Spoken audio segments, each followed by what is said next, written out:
Welcome into Sports Around the Bar, your favorite sports talk show, I'm sure. As always, I am Jake, your bartender, and I'm joined on center stool by my co-host, Drew. Not as always, because you weren't here on Wednesday, but we're glad you're back. So are you going to admit that Tony Kukoc should be a Hall of Famer now? Because now we're on air and people are listening to us. Yeah, definite Hall of Famer, never a doubt for me.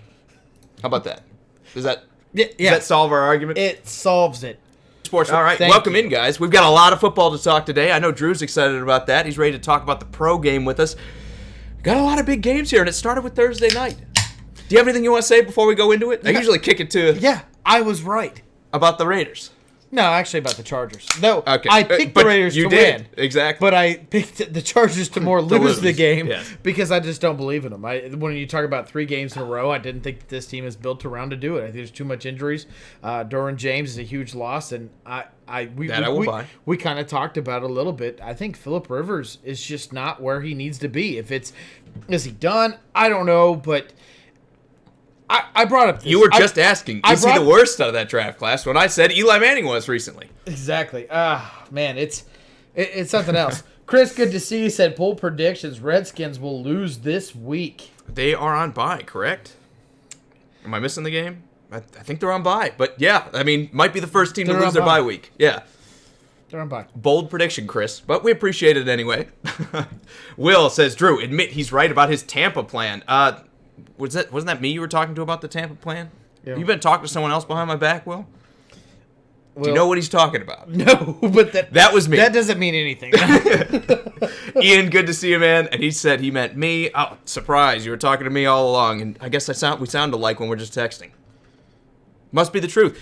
Anyway, let's talk about the Raiders and the Chargers. But before that, Will, I'll say this: look, if everything you said happened, then it's a great plan. But trading away these these highly paid bad offensive linemen is easier said than done. That's the biggest hole in the plan, in my opinion. We'll move on, though. We got to talk about Chargers and Raiders here. I, for one, am disappointed a little bit, right?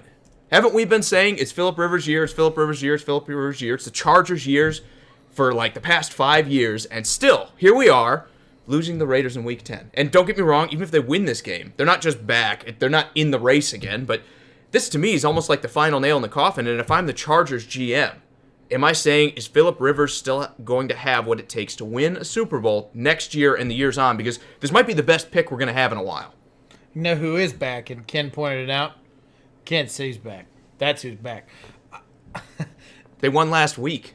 They lost like one, or did they lose 2 in a row? They lost Colts, Packers back-to-back, is that right? I forget. I was going to say, does that qualify leaving the building? They lost 2 in a row. All right.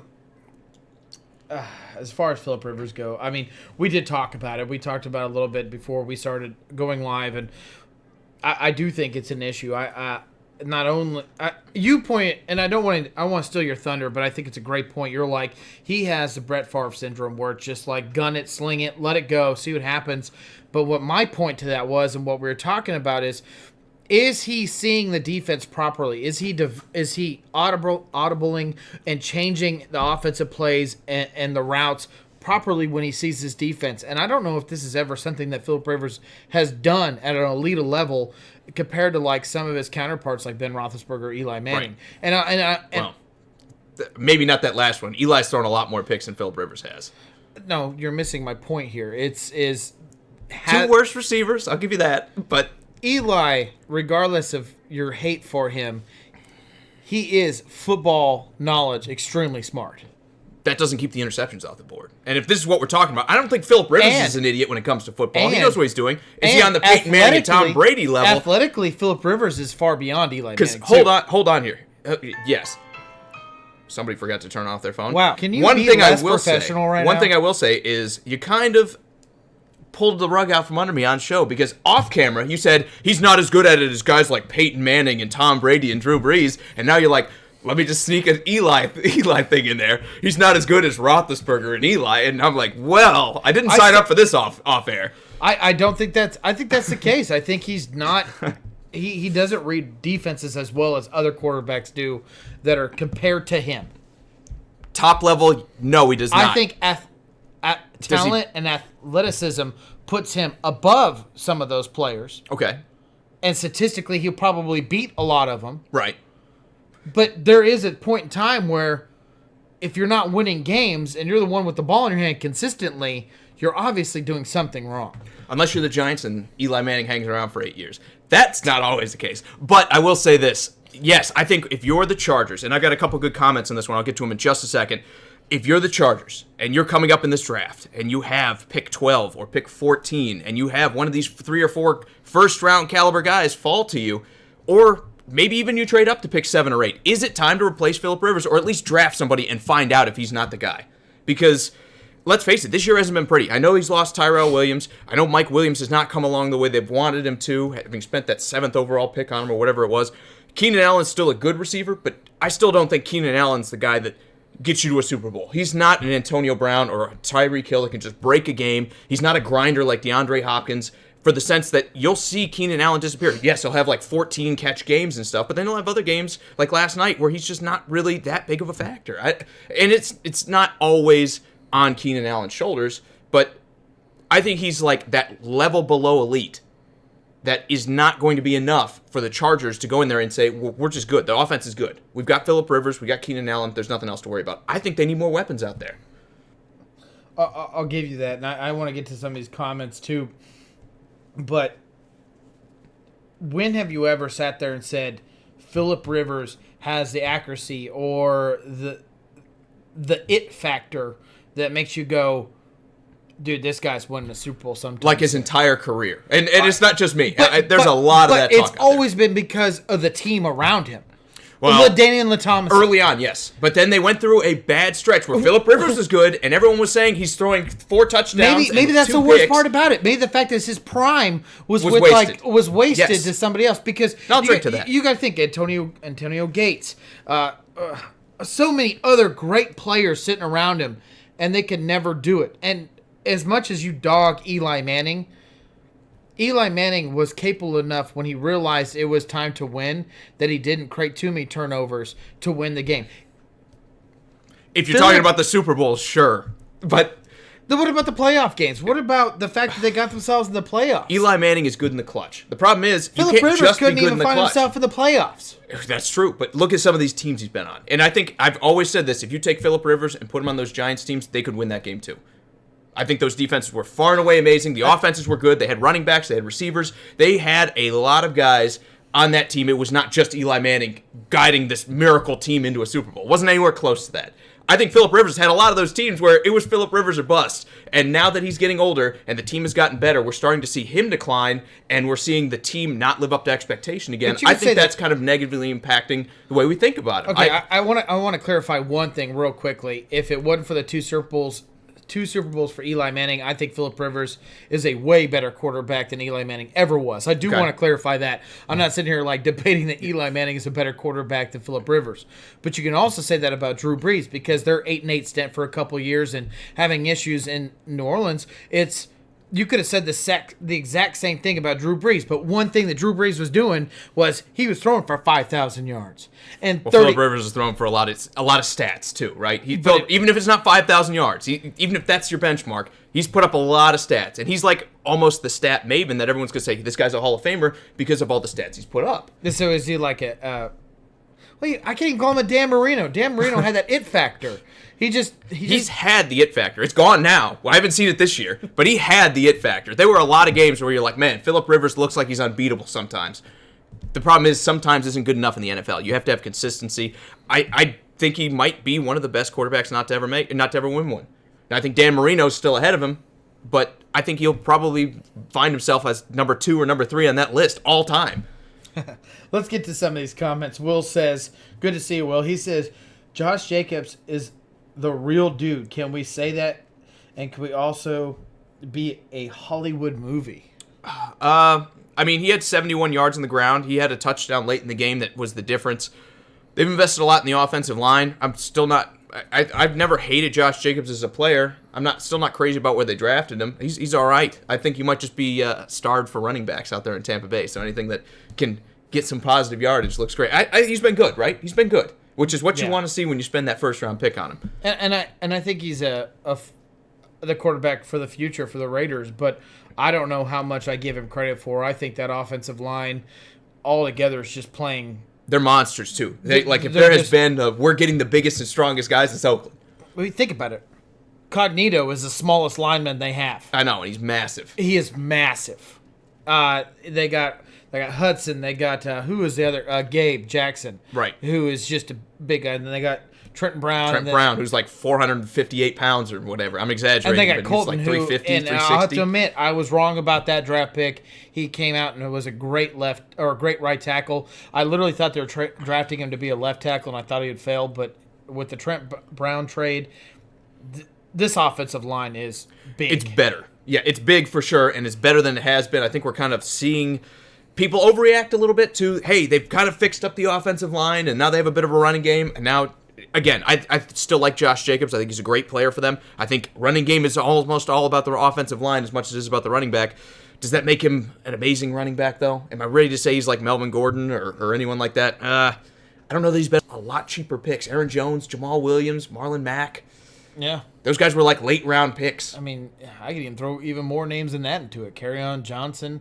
Joe Mixon was a first-rounder, wasn't he?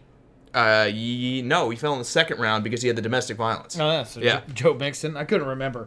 Justin says Chargers should trade for Cam Newton? ? He also said that he's Philip Rivers is Brett Favre syndrome with 20 kids. That's exactly what I said. That's a different Justin. That is a different Justin. But I said the exact same thing. It's that Brett Favre. I don't care. F it. I'm throwing the ball. And I'm not gonna ignore. I'm not gonna deny that he is a gunslinger. He throws before he thinks. But I also think that's his disability is the fact he doesn't read defenses properly. He's not. Okay, I'll take Ben Roethlisberger off the page. I'll take Eli Manning off the page. But when you talk about Hall of Fame quarterbacks, when you bring in players of our generation, just recently, you talk about Peyton Manning. You talk about Eli Manning. You talk about first ballot. Tom Brady. You talk about Drew Brees. You talk about Aaron Rodgers. They have the it factor. They have that capability of knowing who's going to be open. And as much as we all love Brett Favre, I don't know if Brett Favre could play right now. Oh, I think he can play. We might talk about him like he's Jameis Winston, but it's kind of like Jameis Winston, but he wins the games, as opposed to Jameis Winston and like he has a great day, but they lose the games. I mean, I'm not saying they're the games. same. Obviously, Brett Favre, I'm taking him way ahead of Jameis Winston, but I'm saying it's that same kind of moxie where he's going to put up stats. I think it's different. I mean, I think it's a little bit different because defensive-minded coaches and coordinators plan more passing now than they ever did, even throughout Brett Favre's whole career. You could argue working with better athletes. But I'll give you this. Brett Favre is a game changer. Absolutely a Hall of Famer. Absolutely deserves everything that's come to him. I don't want to take any credit away from Brett Favre. It's the same thing with like Terry Bradshaw or Troy Aikman or maybe even Joe Montana and Steve Young. Can those guys handle the speed? Translate where they're at now. Exactly. Then again, you're dealing with better receivers. Can you imagine Brett Favre with like Tyreek Hill? That's just like wide open all the time, and he can just like close his eyes and throw it out that direction, and he's going to talk about it. It's hard to think about. It's tough to talk about because they're not playing right now. A couple more of these comments, and then I promise we'll move on. Cody says Rivers has never been a Hall of Fame quarterback. With that being said, he could, in quotations, go to Jacksonville and win a Super Bowl? Jacksonville? You saying you put the defense around him and they win the Super Bowl? Isn't that kind of what Nick Foles is supposed to do? Is that the idea? Yeah, but who's better, Nick Foles or Philip Rivers? Philip Rivers. Yeah. And I'm a Nick Foles guy, but Philip Rivers is better. Right. I just don't know that they have the weapons to win in Jacksonville. Well, you could say the same thing about San Diego right now. Or then again, LA right now. I did you. Yes. I pulled a you. Yeah, exactly. Then again, they did go with Blake Bortles to the AFC Championship. I think... If that was Philip Rivers... Can I make a statement? Can they get through that? Sure. Which literally... excuse me. Which literally means nothing, but... Is everyone going to admit right now that the Chargers will always be San Diego? Like, that will be something that for a long time we'll say San Diego Chargers. Yeah. Yeah, they just go back? Until they get a fan base, they're the San Diego Chargers, okay? You have not earned the title of LA yet. It just goes flows together. Yeah, exactly. It flows. Absolutely. Absolutely. A couple more here. Justin R. says, imagine if Eli stayed in San Diego and Rivers stayed with the Giants. What could possibly have been the outcome? Does Rivers get 2 Super Bowls? Oh, with those defenses, maybe, dude. I don't know. Again, Eli Manning might have just been the right guy in the right place at the right time, kind of like we talk about with Trent Dilfer and where he was, and kind of like we talk about with Joe Flacco when he played. He might have just been the right guy at the right time. Maybe he gets 1. I don't know that I'd say Phillip Rivers beats Tom Brady twice. Even with those defenses, he might not have done it. But then again, maybe he wins 3 because that defense was so stacked for a while. Yeah. Let me hit a couple of these comments in a row here. Cody says, Rivers made Gates a Hall of Fame tight end. And Justin says, Gates made himself a Hall of Fame tight end. He would have been a stud anywhere he played. Can we both just agree they made each other better? Right? I have this argument about Marvin Harrison and Peyton Manning all the time. Everyone says Peyton Manning isn't that good because he had Marvin Harrison and he had Reggie Wayne and all this stuff. Can we just agree that it's a reciprocal thing? That both guys make each other better and both guys kind of add to the legacy? I think that's exactly what it is with Phillip Rivers. Phillip Rivers made Gates look good at times. Gates made Phillip Rivers look good at times. Yeah, no, I think both of them do each other justice. But I think it's also, and I know this is a little bit different, but you talk about Drew Brees and Jimmy Graham. Everyone said Jimmy Graham's the best tight end in the league, and then as soon as he left, and he went to another great quarterback. The difference is the injury. Because you got to remember, he went to Russell Wilson. Yes. And I don't think anyone can argue that he's not a great quarterback. And then he went to Aaron Rodgers. Right. Another great quarterback. That doesn't utilize tight ends as much. So. But he has not been anywhere near where he was. But he took a bad injury. He took a bad injury, so I don't know that that's entirely fair. So my point to this was, it wasn't anything about injury, it wasn't anything about his talent. Sometimes two players, regardless of where they are, connect better than other players. Yes. And that is what I think makes the difference between Phillip Rivers and Antonio Gates. As much as Cody, I think, is right, I don't think he's 100% right either, because who knows what Gates could have done with someone like Peyton Manning or Tom Brady or any other quarterback that was doing well at the time. Or Alex Smith. Can you imagine a guy that loves throwing tight ends that much having Antonio Gates? I can, because I've seen him play with Travis Kelce. It would be amazing. Can you imagine that for like Alex Smith's whole career that he's playing with Antonio Gates? Are you trying to knock? No, that's not a knock. I'm saying look at Travis Kelce's numbers with Alex Smith. Off the board. They are. Imagine that's Antonio Gates for like his entire career, or Tony Gonzalez, or anyone. I think Alex Smith is like the perfect. I'm throwing it to the tight end quarterback. Oh man, we are so behind on comments. Matthew, good to see you. He says he feels like the Vikings are going to lose against the Cowboys. If they played like they did against Kansas City, he is going to rage. Matthew, don't rage. And to be honest with you, I think Adam Thielen is a huge loss if he does not play this game, which more than likely he will not, and he should not. That being said, man, I think you guys could still win. I'm not going to give it up yet. I haven't decided exactly what that game is going to be for me and what the outcome is, but luckily we don't have to pick it tonight. But it's going to be one of the best games. I honestly, truly believe this. I think it's going to be one of the best games this year. Thank God we finally got a good game on primetime football, because I am so tired of watching the Steelers play the Dolphins. Or the Patriots whoop the Jets, or whatever. You know, I'm just tired of all the bad primetime games we've had. We actually got some good ones this week. Vikings, Cowboys, Seahawks, 49ers. Good thing we're not talking about any of that. We're talking about the bad games tonight. So if your team's playing, they're playing in a bad game. I'm just kidding. A couple more comments, and then we'll move on. Justin says, Rivers buckles when the pocket closes. Yes, I think he's had some bad tendencies develop because that offensive line's been atrocious for as long as it's been. Do I think that changes if he goes somewhere like Indianapolis and he has a little bit more confidence in the offensive line? Yeah, I do. But I think guys can develop those bad tendencies when you're constantly under pressure. Frank, good to see you, man. Cody says Gates has been Rivers' best receiver. Gates was good, but he was the only option for Rivers. Cody, I'll give you this, man. Vincent Jackson. I'll give you this. He was the best option for Phillip Rivers. Sure. But every time, and trust me, I for sure watched every game twice a year against the Chargers. When your defense or your team knows the number one option to stop is Antonio Gates and you can't stop him, there's that thing that makes this guy better than everybody else. I mean, that's the best way to put it.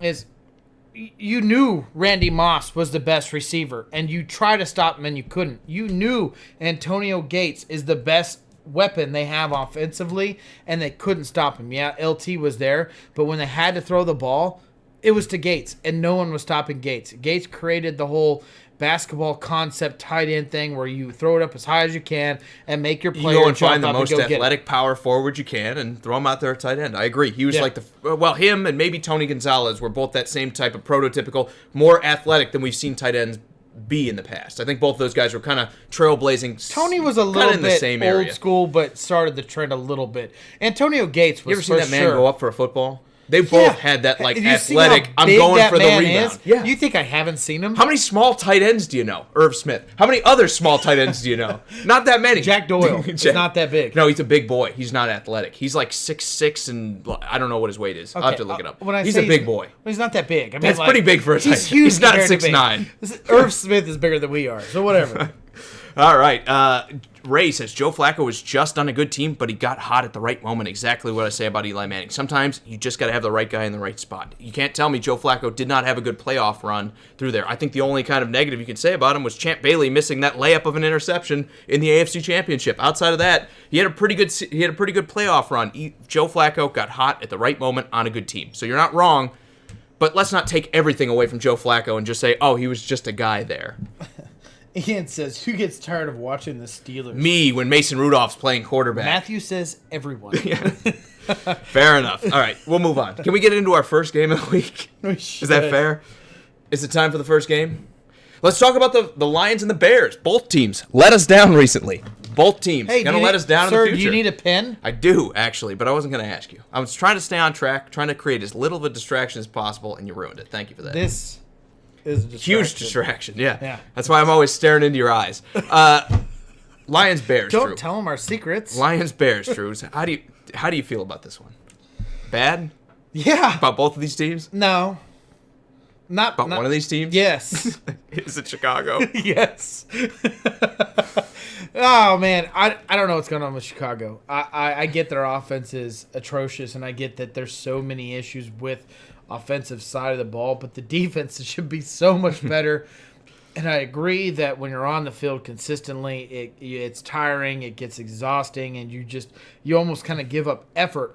But you've seen the great defenses of the past, where they're, even though your offense is not putting points up on the board, you see the defense going out there and creating turnovers. You see them putting up points themselves. And this is what this defense was supposed to be. This was supposed to be one of the best defenses ever put together. And I don't know if it's Fangio being gone, or I don't know what is the difference is, but it's not the same defense as it was last year. It's very easy to lose yourself when you're talking about coaching or being under the wrong coach. That's when things start to go sideways in the building. I think the first thing that breaks is usually either the offensive line or the defense. As soon as you lose a little bit of cohesion, both those things go right out the window. I think Matt Nagy has kind of alienated a lot of these players. A lot of guys looking around like, man, we are busting our backs out here on defense, game in and game out, and they can't do anything on offense. I've seen it happen to the Titans too many times to count. Where you have a great defense, you get to about week 6, and everyone's looking around like, we're 2-4, and why am I busting my back when the offense can't do anything? They don't look like they deserve to be in the NFL. So I think that's Chicago's biggest problem right now. They need to find the way to move the ball a little bit. Maybe the defense comes back. I think it's hard to keep your mentality and hard to stay 112% that you need to be to win in the NFL every week when you're looking on the other side of the ball and you're like, Mitch Trubisky looks like he's still riding around with training wheels and can't seem to throw the ball at all. The running game isn't working, and when it is, we're not going to run the ball. We're going to throw it. Mentality is huge in the NFL, and I think this has been the biggest mental letdown, outside maybe of my team, in the NFL this year, and that's Chicago. So I'm going to go Lions. I have to go Lions here. I think the Lions will find a way to finally win one of these games. Ian is saying the Lions, obviously, with his 12-4 prediction during the offseason. Frank says, I'm sorry, it was Matthew that says he couldn't say that to Ian, but he's okay with the Lions winning this game. Frank says the Bears are on the field too much, thinking Nagy has lost the locker room. Yeah, Matthew's okay with the Lions winning this game now that his team's like 4 games ahead of him. I understand that, though. I get it. I definitely do. I'm with you. I think Nagy has lost the locker room. I think he's kind of embarrassed himself in front of the media, too. Like, when they lost to the Chargers and the media was like, you had 45 seconds left and a timeout. Why didn't you run the ball to get closer for your kicker? And he, like, kind of went off the rails. That, to me, when you're having your coach that can't keep his cool in front of the media, you're looking at it like, man, this year's over, right? Yeah, I agree. Justin says the Lions over the Bears. Stafford is going to tear it up, and Trubisky's going to look like a flop. It's going to flop like has been lately. One thing the Bears is Mac. The only thing that's going on is Mac, and he isn't even looking great this year. Hold on. Montgomery looks good. I don't care what anyone says. Yeah, when they give him the ball, and then like 3 games. Finally. Yeah, and then they'll have another game where they're like, I'm good. Nagy needs to hand over the play calling to someone else. I completely agree. I do think David Montgomery is the best player on the offensive side of the ball right now. Allen Robinson's 100% better than he is. But if you can't get it to him, then this is the best weapon you have. Let me rephrase myself. David Montgomery is... Well, I don't even need to rephrase myself. It was what I was going to say. David Montgomery is the best player right now for the Chicago Bears offensively on that side of the ball. He is the one that could take over this game because I don't think there's any belief in Trubisky. I don't even think he believes in himself at this point. So, well, he's the guy saying, turn the TVs off. I'm tired of watching everyone like dog me every time I turn it on. And even before this, we'd started talking about this. I'm picking the Lions to win this game. I think the Lions have had a lot of momentum going their way. They just can't win games. But I think if there was another team that didn't look as good as they have, it would be the Bears at this point. I agree. I definitely agree there. I'm going to say this. We'll move on. We'll talk about Ravens-Bengals. The Ravens are going to win. All right, we'll move on. Bills and Browns. Are you ready to talk about that? No. What do you want to say about the Bengals at this point? They're 0-8. They look bad. I'm excited about Ryan Finley. And when I say I'm excited, I think he had a good preseason. I think it's exciting that the Bengals are going to take another opportunity for somebody else. As much as I like Andy Dalton, I think he is not the issue there. Yeah. This is what it takes for teams to move on, is giving someone else an opportunity outside of an injury. As much as Cincinnati has way more issues than quarterback, this is a great first step of changing organization towards the future. Is it the right step? Probably not. Well, I'm going to say yes, and here's why. Andy Dalton, likely not the guy, right? So well, they're not going to. Yeah, they're not now. Well, here's my thing. You're 0-8. You're probably drafting a quarterback, and this is kind of going to go into my next point. But you say why move on from the quarterback? Is that the right move? Because if you're getting a new guy anyway, you might as well see what you have in Finley.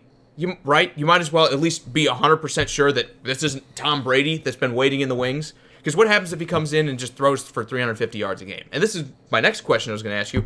What kind of performance does Ryan Finley need to put up to stop a team like the Bengals from spending the first to the second pick on Tua Tagovailoa or Joe Burrow or Justin Herbert or Jake Fromm, whoever they like in this draft here, Drew? What is stopping them? What kind of performance does that have to be to stop them from spending that pick on a quarterback? Man, it's not one. It's an overall. Well, I mean, for the rest of the season, what kind of performance? Let's say he takes these next 8 games they're going to play. What does he have to put up? Above 500, probably a 6-2 record. And he's got to look good doing it. Yeah, it can't be a defensive struggle. It's got to be like 340 yards. I'll give you this: 250 plus. I'll lower the yardage, 250 plus, but maybe 16 touchdowns and 2 interceptions. Yeah. I mean, it's got to be miraculous. Huge. And then maybe you draft an offensive lineman instead. Maybe you take one of the tackle from Georgia or Iowa instead, or maybe you take Chase Young if you have that first or second pick out of Ohio State. Yeah. But it's a quarterback. I think we all know Cincinnati's given up, and that's kind of why I'm with Justin saying it's going to be the Ravens over the Bengals, obviously. Nobody's saying that's going to be... It's not that big of a mystery. Who knows? It's in division. Maybe this is a bad loss coming off for a big win from the Patriots. But I can't take it. Ian, as a Steelers fan, that says this is going to be a letdown game for the Ravens. He's going Cincy. Does that surprise you? No, he loves his upset stories, but that's okay. I'm down with that. Like I said, it's in division. The Ravens are coming off a huge win. They might think, what happens in the NFL? You get those big wins, you go into the next week thinking, oh, we got this, and then you get popped in the mouth. And who knows, maybe Cincinnati just decides that we're 0-8, but we still hate the Ravens, and maybe there's a little bit of football left in us. Maybe this is a game they do upset them. I'm going to still go Ravens. I'm not that brave. I'm excited to see what Ryan Finley has. I think it's important for Cincinnati Bengals football to see if this pick was worth your time, but it's also not the pick for your future. It's just it's a quarterback that you had waiting in the wings, and I think it's the right time. I mean, 0-8, it's time to move on. As much as I think Andy Dalton's a great quarterback, at some point in time in a better team, it's not here, so it's time to move on. That being said, I picked the Ravens to win this game. And Ian, as for Cincy going for the first overall pick, as a first-year head coach like Zach Taylor is, you probably don't want to go 0-16 because the odds of having a second year, not fantastic. So I think at the very least the Bengals are going to try to win 1 or 2 of these before they get out of this season. Whether it's Miami, whether it's Baltimore or the Browns or someone in division, they're still trying to win, in my opinion. I think they need to win 1 or 2 of these before they're like, okay, head coach is safe now. Now we can move on. Yeah. Let's talk about Bills and Browns while I reload, Drew. What are your thoughts about this game? Because on paper, Cleveland should be able to put up a fight. Are they going to? Yes. Sort of. Are you answering your own question? I don't know, man. It's tough. You think at some point in time this Browns team is gonna sit there and take all the naysaying and make it their momentum to win a game, to sit there and go, we're better than our opponents because you have sat there and dissed us for so long. But I feel like that point's already passed. I feel like it's no longer there, and it's like, I think, you talk about coaches losing, Matt Nagy losing the locker room. I don't know if Kitchens ever controlled the locker room. No. I don't know if Kitchens ever had the backing of its players. Yeah. He's never had the reins once.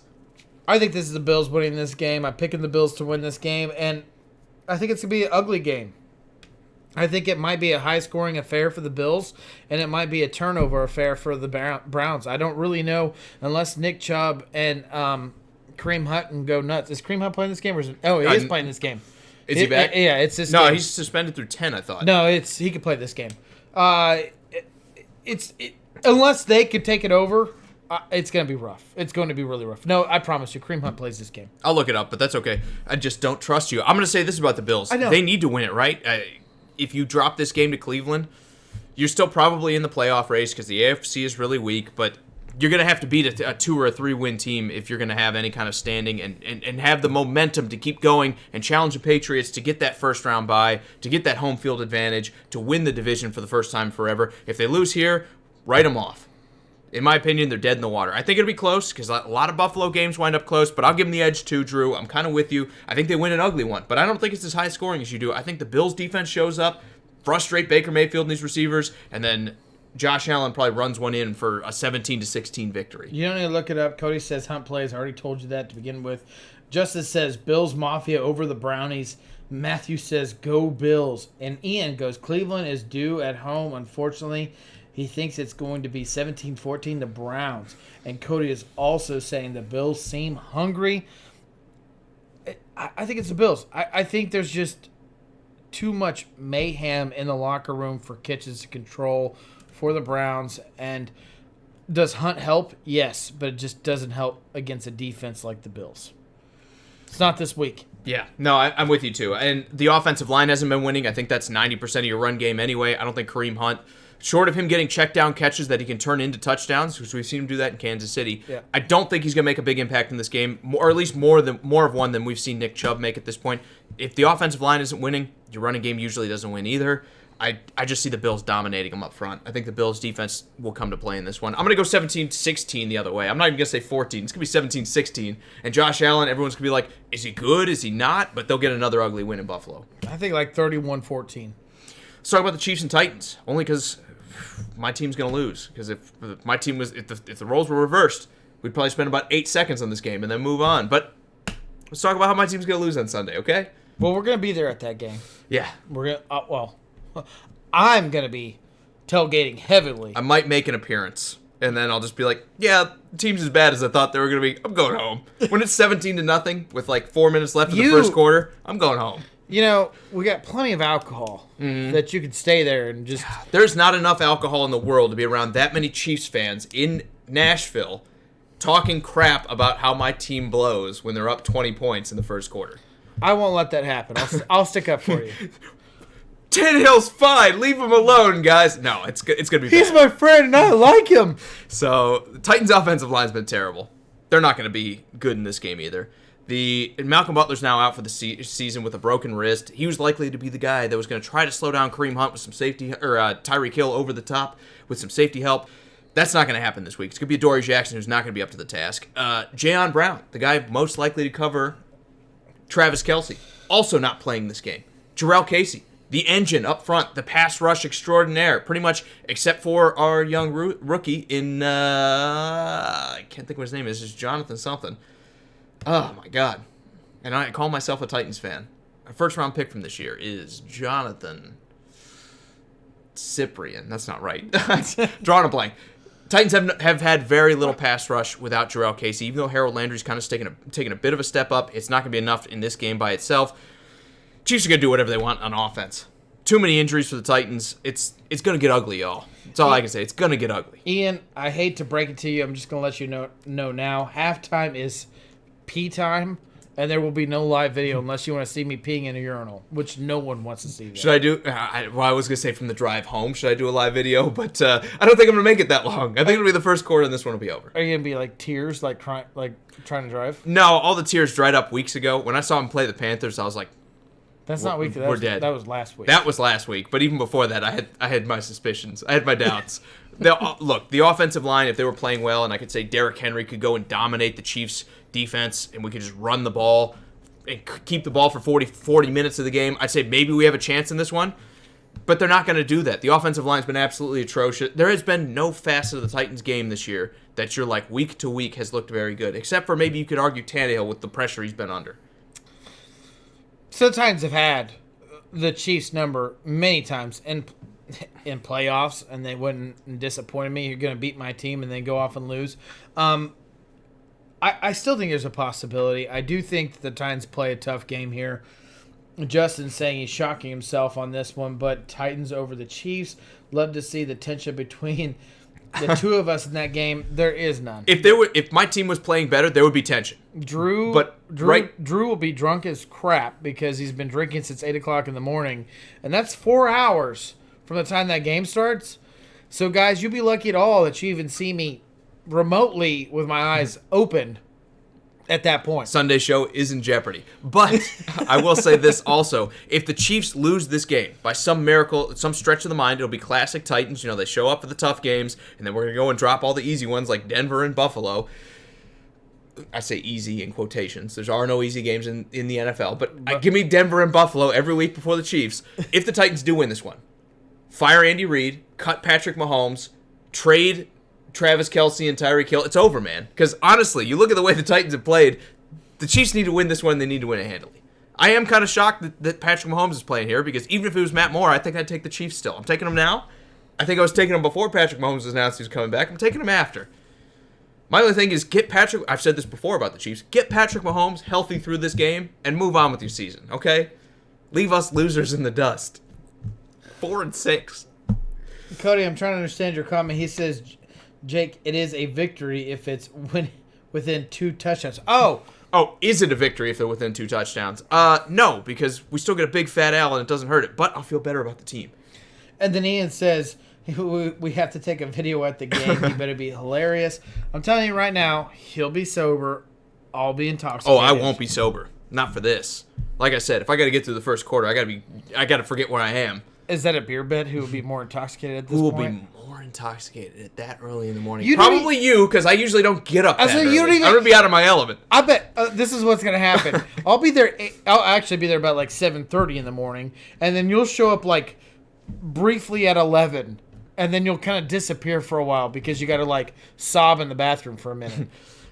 With all the rest of the Titans fans, we're just huddled up in the men's room. No, I'm not going to take that beer bet because, again, you're used to that whole morning shit. But there's stuff. More that morning stuff. I'm more of like the 4 a.m. kind of guy. Dude, I woke up at, well, what time did I wake up? 5:15 this morning. I was up at 5:15 this morning. So I handed you the baton. I was like, it's all you now, Drew. You had to go to sleep at 5:15 this morning. All right, we'll move on. Again, I'm going Chiefs. I'm going Chiefs. Again, for everyone questioning my loyalty to the Titans, you just got to be a realist sometimes. Let me talk about this game for real. And all joking aside. Is that a joke? Any of what we just said? Is that a joke?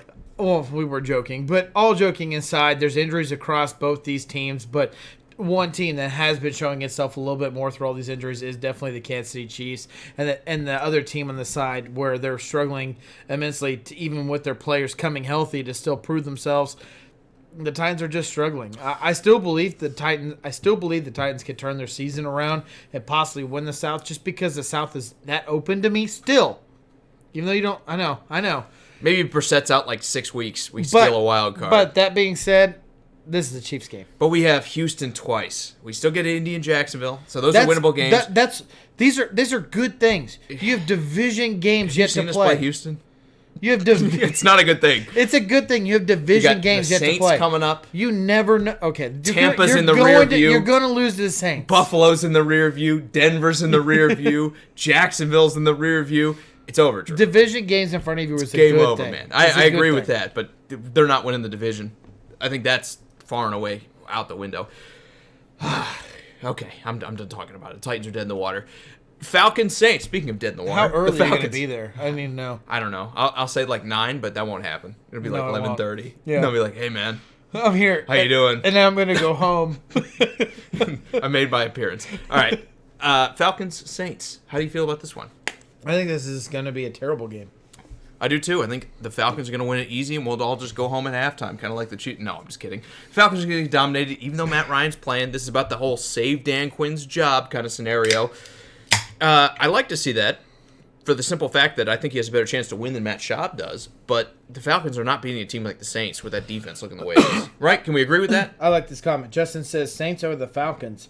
Also, Atlanta needs a new head coach, and Julio deserves to be on a better team. Just saying. Well, time's running out for Julio, right? If it was going to happen, it probably would have happened this trade deadline, but they hung on to him. I think he's a Falcon for life, unfortunately, especially because they keep renewing that contract to make him the highest paid receiver every time. I hate it for Julio, but this is what happens when you chase the money sometimes. He had his chance to leave on Atlanta, and then he decided that he wants to be the highest paid guy every year. Yeah. So, no, I agree.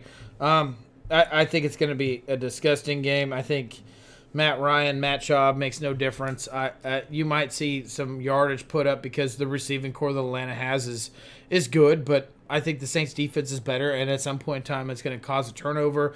It's going to cause Matt Ryan to be pinched or hurt. I think the Saints team is built to make a Super Bowl run, and I think it literally goes through New Orleans for the Super Bowl, and that's even saying with the 49ers. It definitely could be. I'm going Saints here. You're going Saints, right? Yeah. I think we have to. I thought I made my point. I'm sorry. No, that's okay. Giants, Jets. You got to pick one of them. Is it the Jets? This is actually a game that I'm sad I'm going to miss to watch. Yeah. I really honestly am sad I'm going to miss watching this game. I think this game is worth watching, and I know everyone's going to sit there and go, what are you talking about? You got to understand the Jets are so in shambles right now. You know, there's a banner over the bridge that's I think don't quote me on this. I think it's separating New Jersey and New York, where a lot of people that are driving over it and they're seeing it says "Fire Adam Gase." It blows my mind how hard of a fan base it is in New York, where you think about Eli Manning for playing for so many years looking like crap. I know you're going to love that comment. And they're willing to fire a coach season 1 after they saw something that happened with Wilkes down in Arizona. That being said, you don't have all this problem where you're going to trade Jamal Adams. Thank you. And you don't do it. And he gets mad. He's like, well, it's not going to make a difference on the field. I'm trying to put all my thoughts together. There's so much going on in this game that makes this game worth watching. But that being said, weakness versus weakness. Anyone could win it. Daniel Jones, Saquon Barkley, the offense that they're trying to build around this young quarterback is just going to tear apart a team that doesn't know what the future holds for them. I mean, I want to give the Jets something. I want to say Sam Darnold. I want to say Le'Veon Bell. I want to say Jameis Crowder. I want to give the young defensive tackle. You ran out of names. Yeah. No, I want to give the young defensive tackle that I blanked out. What's his name that they just drafted? Quentin Williams. Yes. Yeah. I want to give these guys credit where it's due and say, can these guys make a difference? But I think there's just too much mayhem going on in this locker room and front office and this whole organization. And I think the Giants win this game, and I think the Jets and Adam Gase separate ways shortly after this game. Not this week, but shortly after. I think the Jets kind of know that the team isn't where it needs to be. And even though I want to pick a game against you here, I want to say the Jets are going to win it. With C.J. Mosley out, they're not going to stop Saquon Barkley. The Jets' defense has been atrocious without C.J. Mosley and Tremaine Johnson both out. I think the Giants win it easy. They're going to play ugly football, and that'll be enough to get it done. Daniel Jones will have a good day. We're going to see maybe a little bit out of Sam Darnold here. Maybe those ghosts disappear against this bad of a defense. But the Giants at least have one side of the ball fixed, which is the offense. I'm looking at the Jets. I'm like, they got Le'Veon Bell and Sam Darnold, who might be okay. The Giants have Saquon Barkley and Daniel Jones, who might be okay. Also, Evan Ingram and Sterling Shepard and an offensive line. The Jets have more figured out than the Jets, or the Giants have more figured out than the Jets do. That's why the Giants win this one, even though I've seen some other people against us. Ray's saying he's taken the Saints before, and the Jets are having a hopeless season. He's taking the Giants. I'm with you there, Ray. I 100% agree. Justin's with you. He says Giants over Jets. It's the smart move. Ian says New York wins, but we all lose. I understand that sentiment too. But when the teams are this bad, anyone could win it. I think the Jets, this could be Le'Veon Bell's I deserve this money, keep me around next year game. That was my question to you. Daily fantasy players. There's a lot of them out there.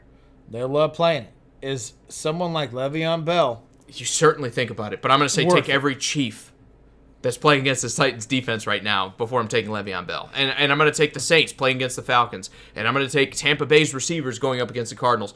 There's a lot of good picks out there. I don't know that I like Le'Veon Bell for the daily standpoint of he's going to cost you too much for what you're probably going to get out of him. I don't even know what it is worth. I'm not sure where he's at either. I haven't been playing as much DraftKings as I used to. But I can't imagine he's that expensive.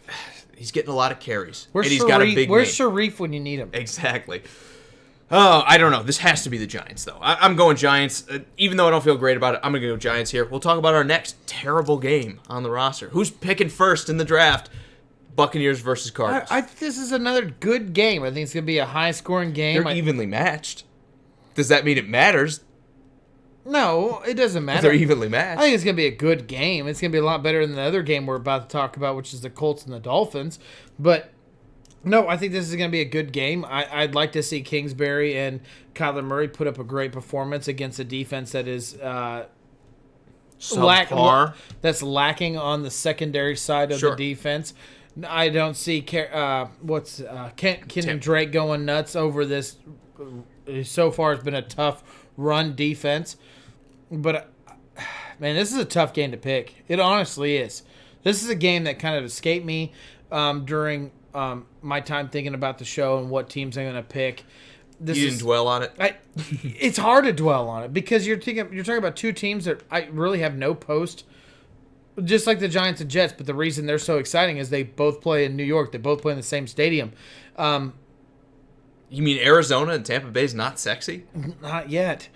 I'm going to pick Arizona. I'm going to fully believe in Kyler Murray. I'm going to fully believe that he can make a lot happen without turning the ball over. And when you look at the other side of the ball and you look at Jameis Winston, I think Arizona has too many veterans on the defensive side of the ball. When you make mistakes like Jameis Winston does, where he gets a little bit of pressure on him like Chandler Jones is going to do, Patrick Peterson and the likes of the people around him are going to create turnovers, and I think that's what makes a difference in one turnover or 4 turnovers. And when you give someone like Kyler Murray a chance to get the ball in his hands where he seems like he's playing pretty good ball and could possibly be the future of that organization, those mistakes causes your team to lose the game. And I'm going to go with Arizona in this. I'll go Tampa Bay, just to be different. We've been all the same all the way down. I'm tired of it. I'm ready to disagree with you, and here's why. Tampa Bay's been able to throw the ball. Arizona, not been great at stopping that. I think Jameis Winston's playing for a contract. He's playing for his next spot. We've also seen the defense play relatively well out of Tampa Bay at times. Tampa Bay has been the team that has had some good results and had some good games that they just have not quite gotten over the hump for. I think Arizona's defense might be weak enough for them to achieve that. I'm going to go Jameis Winston here. I'm going to go with this passing offense beating up on the defense for the Cardinals, and I'm also going to go with this defense generating pressure against one of the worst offensive lines in football right now. I think Kyler Murray's going to be under siege all day long. He's used to it by now, but it's going to be the same kind of story. Shaq Barrett's got a lot of sacks. He's playing for a contract. You've got Ndamukong Suh in the middle. I'll go Tampa Bay here. Do I love this pick? Of course I don't. Both of these teams are bad. Both these teams could definitely lose this game. I'm not going to tell you one is necessarily that much better, but I've seen Tampa Bay hang around in a lot of close games this year. Arizona, it's either they're in it or they're out of it. I've seen Tampa Bay play much better against better opponents than I've seen out of Arizona so far. So I'll go Tampa Bay. We'll disagree here. Go with it. Justin says Arizona over Tampa Bay, but not sure about this one. Could be close. Ian says Tampa Bay at home. And Ray says Le'Veon Bell isn't as good without a veteran O-line and quarterback.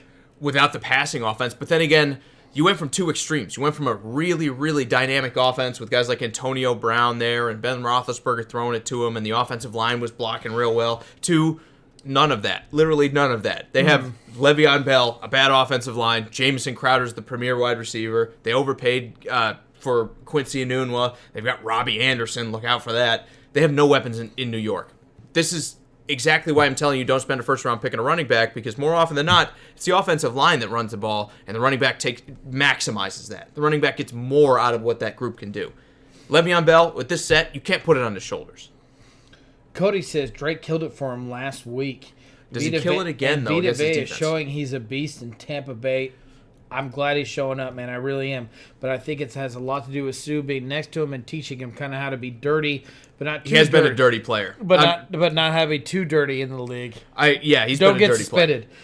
Ray says Arizona, they have been real close in losses, and the 49ers game was real close. I think he's taking Arizona as well. Look, they did play the 49ers really close, but that was in division. I've seen Tampa play well against teams like Seattle, and I've seen them play well against teams like Tennessee and these other teams, and they just not quite had enough to get over the hump.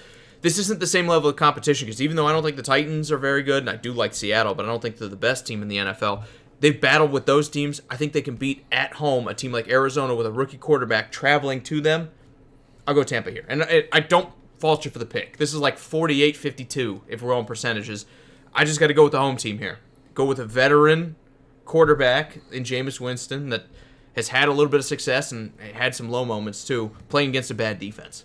Let's talk about the game that everyone's been waiting to talk about, where you got the up-and-coming Miami Dolphins killing the league. We got some stinkers here in the middle, don't we? And one of the best starting / backup quarterbacks at Brian Hoyer coming in with the Indianapolis Colts. How excited are you about this game? Very, from the standpoint of if they lose, maybe my team can steal one against the Chiefs or at least stay par with the Colts. There is more concern here than there has been. Miami has been playing a little bit better than we saw them start the season. It's a Ryan Fitzpatrick syndrome. It's your third-string quarterback now, too. On top of it, could this be another one of those games where, Drew, I said it last week, could Ryan Fitzpatrick steal this one?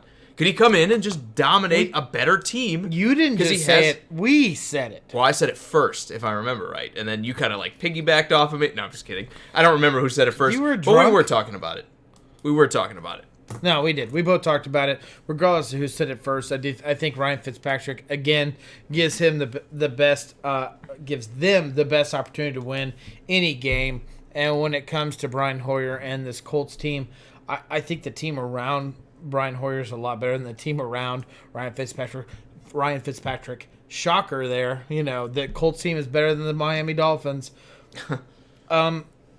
I still Breaking news. I know, right? I still think the Colts win this game. I'm going to give it to the Colts. I think that they're going to rally around Brian Hoyer.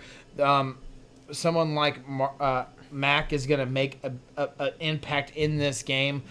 I think it's going to be a nail-biter. I don't think it's going to be anywhere close. I think it might come down to a field goal. Maybe Adam Vinatieri has a little bit of magic left in his leg.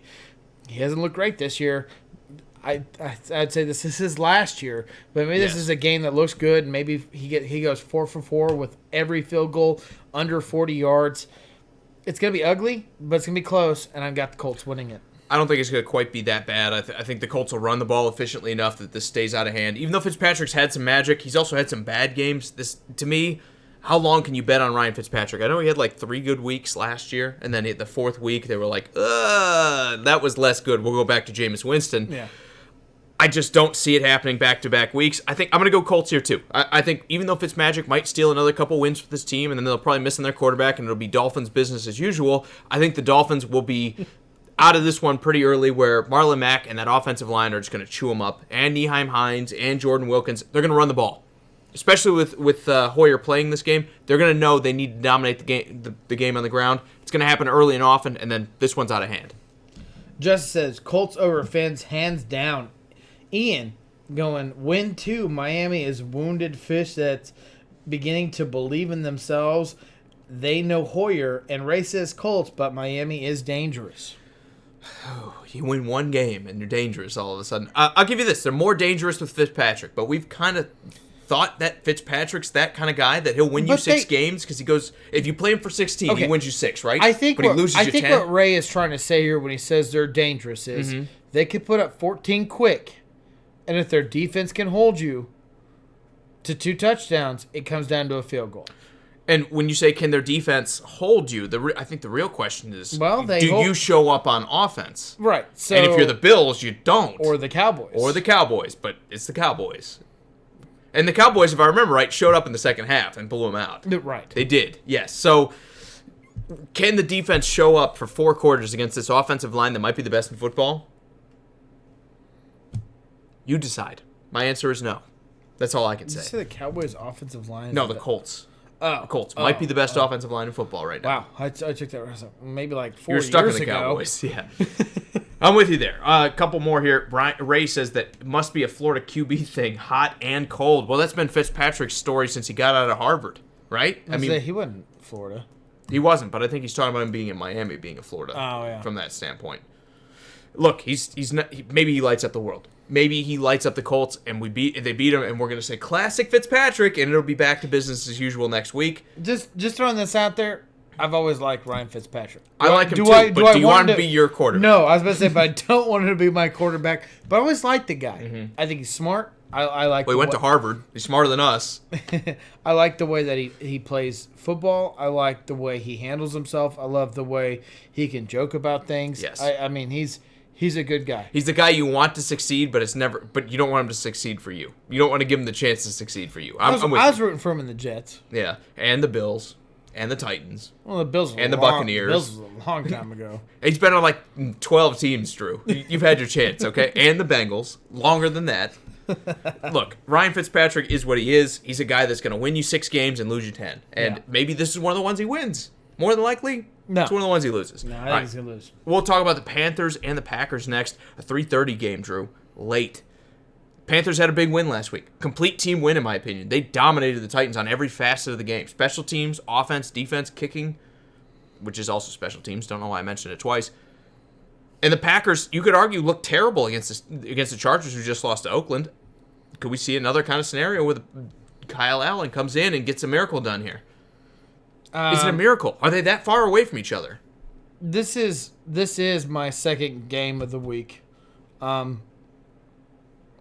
think this is a good game. I think it's going to be really fun to watch.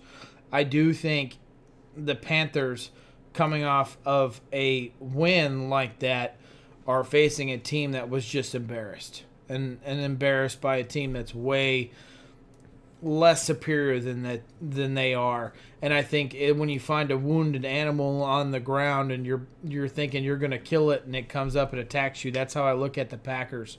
I think the Packers win this game. I don't think it's going to be an easy win. I think it's going to be a nail-biter. It's going to be one of those real tough games. Maybe an Aaron Rodgers magic at the very end where he kind of throws a sidearm and some running back catches it, some crazy pass like he did against my Kansas City Chiefs. Some running back is Jamal Williams. Yeah, he's not just some guy. He's a good player. But it probably will end up being some guy because it's Aaron Rodgers throwing the ball. And that's what they have catching these days with Devontae Adams out. But I don't think this is a game where the Panthers look terrible. I don't think this is a game where the Panthers look like they can't win a game. This is going to be a tough game. It's going to be fun to watch. It's worth you sitting down and watching the 3 hours of this game, regardless if they have nothing to do with your division, your conference, or if you don't even like them. I think this is going to be a good game. That being said, Packers win this game. I think it's going to be pretty wild, too, because you look at Christian McCaffrey and what he's done this season. And I know you're talking about this run defense. It's definitely the way you want to attack the Packers, right? You still grind up the middle. You don't want to throw. You don't want Kyle Allen getting rushed by both of the Smith brothers over there in Green Bay. Can Christian McCaffrey beat Aaron Rodgers? Because I don't know that they're going to be able to run the ball in this game either, the Packers. I think this is going to be kind of weakness versus weakness, and who gives up first. I think the Panthers, if you're going to attack them, you want to do it through the air. And Aaron Rodgers has shown that even with nobody in this receiving core, he can find a way to get enough done to win games this year. I'll go Packers. I'm with you. I think the Packers win this one. I think they have too much on defense. They're going to find a way to tough it out. But don't be surprised if Christian McCaffrey goes and puts up another 33 rushes for 168 yards and 3 touchdowns, and the Panthers steal one against Green Bay, even though they're on the road in this one. I like the Panthers. I really think this is a better team than people give them credit for from top to bottom. It's not just Cam Newton was there and now he's gone. It's that this is a good team. that has a somewhere around average quarterback. Well, I think we said the exact same thing, just in different ways. I think we both agree that the Panthers are a good team. They're going to put up a fight, but we think the Packers are just a little bit better. Justice says he's a Packers fan and doesn't want to jinx anything, so he's going to let us predict the game. All he could say is he went to the Packers practice the other day, and they were playing aggressive, also had a snowball fight. I wish you would record it, man. I think anytime you get a chance to watch your team play, when you have a passion like Justin does and Ian does with his Steelers and Jake does with his Titans and I do with my Chiefs, it's something that you want to hold dear to you. And I understand the whole jinx thing, but at some point in time, you just root for your team. When I picked my Chiefs to not win against the Vikings, deep down inside myself, I knew they could. And when I picked the Chiefs, maybe you guys are just not fans of bad franchises, because like I go into every week how are we messing this up? When you picked the Chiefs to beat the Packers, you kind of knew that they couldn't. It's one of those things where you just love your team so much it doesn't make a difference. And my point to that being said is, when your team is good, which Jake doesn't know about this, you just get a little bit of smirk on your face. We're like, I don't want to jinx it, but we're winning. Well, we're going to win that game. What's that like? I don't know what that's like. Ian also goes on to say, even though it's costing him money on Monday, he's going Packers. Ray says he doesn't care for the Packers, but he thinks they bounce back. Cody says the one-man show will keep Rodgers off the field. McCaffrey, 4 touchdowns. It might take 4 touchdowns for McCaffrey, because who else is getting... I mean, I don't want to discredit DJ Moore. He's been better. And Curtis Samuel's shown up too. But Kyle Allen, if you ask too much of him, is going to make mistakes, especially against this kind of pass rush, especially against this secondary that's now revamped. You need to win this game on the ground, and you need to keep Aaron Rodgers off the field if you're going to win for Carolina. I think it's Packers, but it's another one of those games. It's going to be a good one. It's a reason, like you said, this might be the second best game this week. Yeah, absolutely. Ray finishes out saying the Panthers definitely on the rise, but still thinks he is taking the Packers to win this game.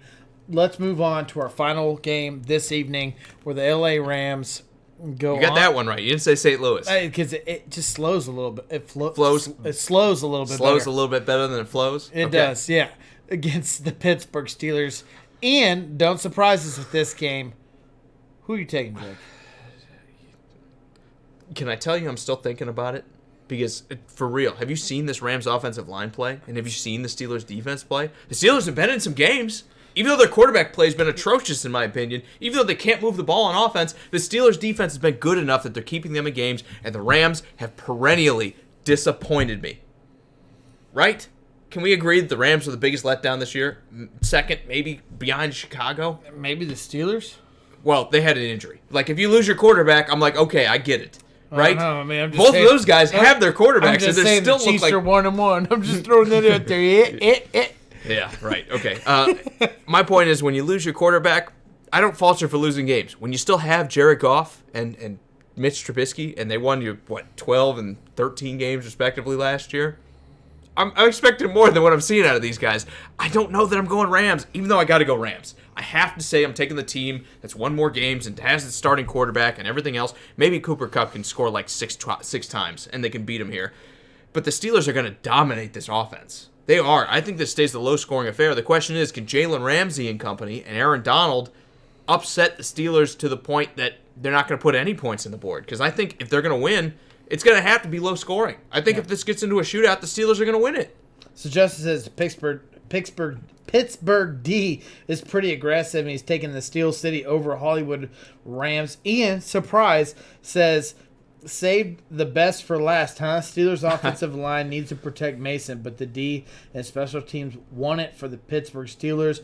Ray is taking the Steelers in a close one, 20-17 Steelers. I'm going Rams. I'm going to stick to the plan, Drew. I'm going to stick to the plan. You pick with the better team, and usually it works out right. But I would have said this. If I would have said the Rams would have lost a shootout to a backup quarterback last season, I would have slapped myself. I would have said the Rams are not, the way they play offense, they're winning shootouts, right? Especially against backups. if the Steelers can put 20 points on the board, I think they win this game because I think the Rams are going to struggle mightily with this defense from the sense that the Rams don't have anyone that's going to stop guys like TJ Watt from getting into the backfield. The Steelers' defense is the whole team right now. The offensive line needs help. The receiving core needs rebuilt. They need a new running back beyond James Conner. They need a new quarterback or Ben Roethlisberger to come back and look like old school Ben Roethlisberger after this elbow injury this late in his career. This game has got to be the Rams for the standpoint that they still have a chance to win something. But if the Steelers win it, I'm not going to be shocked. Are you? Is this one of those games that you think it's just Rams and I'm overthinking it? No. I hate to break it to everybody, but I'm also taking the Rams. I think the addition of Jalen Ramsey, where they're going to cover up Juju Smith, Schuster, they take that weapon away. He's been a ghost this year. Who really has. And when you take him completely away, it's even worse than that. Yeah. Does James Conner play? I don't even know. I mean, I know they're banged up at running back. I know they got a lot of issues. I know defensively they've been playing a lot better, but when you look at the Rams' offense at some point in time, regardless of the offensive line, teams can put up points against you when you allow the secondary to get beat like that. And I know Brandon Cooks is not playing this game, but you still got Robert Woods, you still got Cooper Kupp, you still got Everett. I think it's the Rams will win this game, regardless if it's home field advantage to the Steelers. Final thoughts is I don't believe in Mason Rudolph as anywhere remotely close to being the future of this organization. I think it should be Hodges out there playing this game. And I get that Mason Rudolph has, quote-unquote, earned a spot to have a chance to play, but I think Hodges has too. He looked better. In one outing, he looked better. Yeah, well, in one outing. I mean, he just looked better. In like 26 or 28 throws, whatever it was. He looked better. I think you kind of know what you have in Mason. Then again, the other point I have is you've been practicing with these guys. You've seen them all throw the ball like probably more times than any of us have seen because you shut down the media and everything else. And you're probably like, yeah, Hodges had like a good 26 throws or a good 26 attempts in this kind of set. But when we've seen him practice, that's not always the case. So I understand why Mason Rudolph's ahead. That's why you have a depth chart, right? Even when a guy struggles, you can't just say, well, we had one guy have one good game, so we can go with him. I get that. And Ray's kind of saying it's going to be the defense guys, right? Defense wins championship. He's going with the old school set. But defense wins championships when you can put a few points on the board. And let's not pretend like the Rams don't have a little bit of the defense. Aaron Donald. Exactly. Jalen Ramsey. They arguably have the two best players in their respective positions. Exactly. Right. I 100% agree with you here. Ian also says Juju is a game day decision. I think he plays. From what I've been reading, he's probably going to play here. But you can't tell me that Juju has been anything besides disappointing. Even with the backup quarterback. It's even worse if he doesn't play. Well, for the pick, sure. But I'm again, if you're the Steelers, does this matter? That's what I'm always asking from the GM standpoint. Does this game matter? Do I need to risk Juju Smith-Schuster's health by putting him out there in this game? Well, okay, no, you don't ever risk anyone's health except for Patrick Mahomes against the Titans. Same thing. Does this matter? He's 100. He's 100%. You play him. I'm kidding. Is he 100%? Yeah, he's like 99 point. That's not 100. It's not 100. What are you gonna do when Cameron Wake comes in and chops that knee because he won't. Former Dolphin, and they're dirty. I've seen him play. Just kidding. I love Cameron Wake. Same thing. Let's get back on task here. Let's get back. Ian says he would rather have Hodges, but still believes in Mason, but not really winning the game. But he won't lose it either. Well, who is winning the game? And don't tell me the defense. Who's winning the game on offense for you? Is it James? I know James Conner's been shaken up recently. Who? I mean, you gotta put a point. You have to. At least a couple. Unless because as bad as the Rams have been, they're still scoring right? Yeah. I mean, is Jared Goff going to... Well, he might.